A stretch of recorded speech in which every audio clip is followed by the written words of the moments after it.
In this last section of 3.4, we're going to talk about placing elements into Euler diagrams.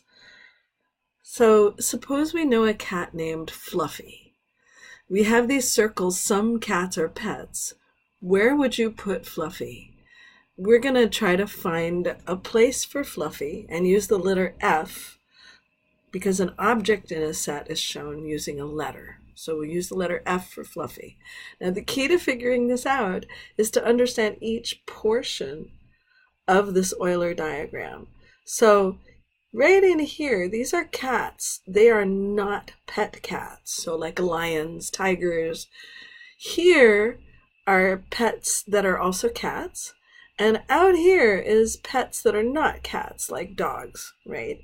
Or other pets. So it says, we know a cat named Fluffy. Where are we going to place Fluffy? Well, Fluffy is a cat, right? So she could go here. We don't know if Fluffy is a pet or not. Maybe Fluffy could go here. The thing about Euler diagrams is that if we're not sure where Fluffy should go, we're going to put Fluffy in both places she could go. That's different from Venn diagrams, where we were always exactly sure where an item went, and we would put it there. With Euler diagrams, we are putting an object in every possible place that it could go. So let's practice this a little bit over here again with another example. So suppose that we have a dog named Eric. I don't know. So where are you going to put Eric? And use E for Eric, right? So I want you to pause the video for a second and see where you would put E for Eric as a dog, right? Pause the video and see what you think.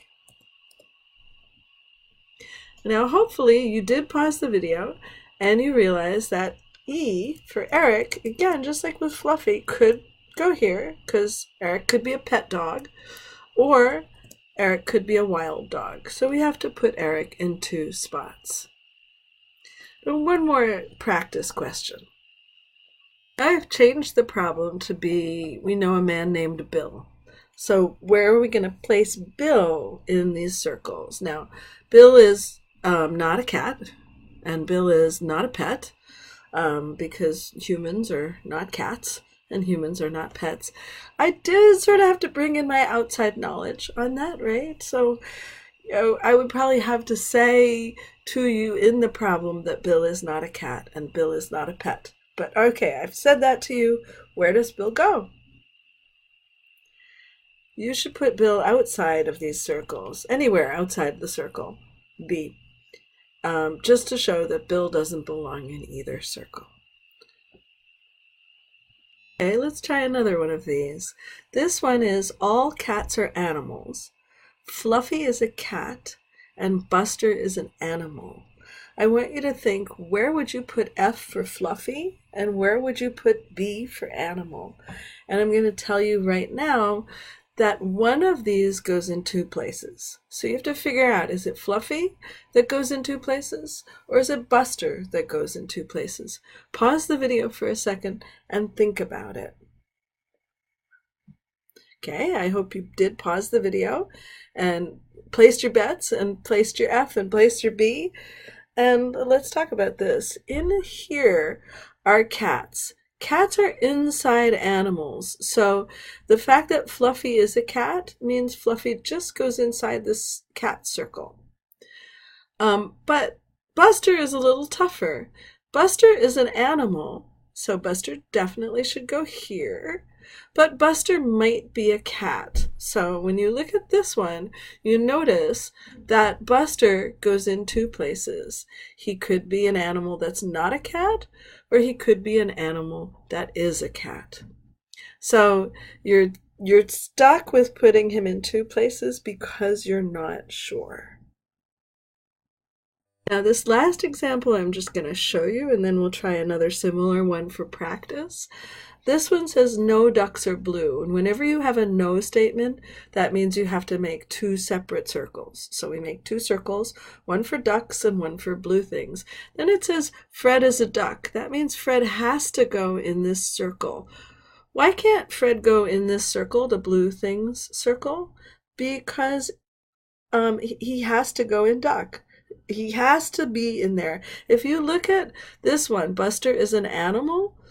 By putting Buster in the cat circle, he's still inside of animals. But over here for Fred, if I put Fred in this blue thing circle, he is not still inside ducks. He has to be in ducks because it says he's a duck. Now, Cindy is a little harder. Cindy is not blue, means she could be outside of the blue things circle, anywhere outside the blue things circle, including inside ducks. So that's why we have to put her in two separate places. So now let's try a similar one like this for practice for a second. So try this one, no cats are green, and then Fluffy is a cat, and then Buster is not green. So first thing you're going to do is draw a circle for cats and a circle for green things, and think about how you draw that because it says no cats are green. After you've done that, you're going to place Fluffy and Buster wherever they can go. If they go in more than one spot, you got to put them in more than one spot. So try this on your own, pause the video, and then we'll talk about the answer. So your first step is to draw two separate circles, a circle for cats and a circle for green things that don't overlap because it says no cats are green. Now we have to try to figure out where Fluffy goes. Well, Fluffy is a cat, so we have to put Fluffy in the cat circle. Can Fluffy also go out here? No. Fluffy is a cat. She has to go in the cat circle. How about here? Nope, because Fluffy has to be in the cat circle. Now, next it says Buster is not green, so that means Buster can't be in this circle. Buster has to be anywhere outside the circle of green things.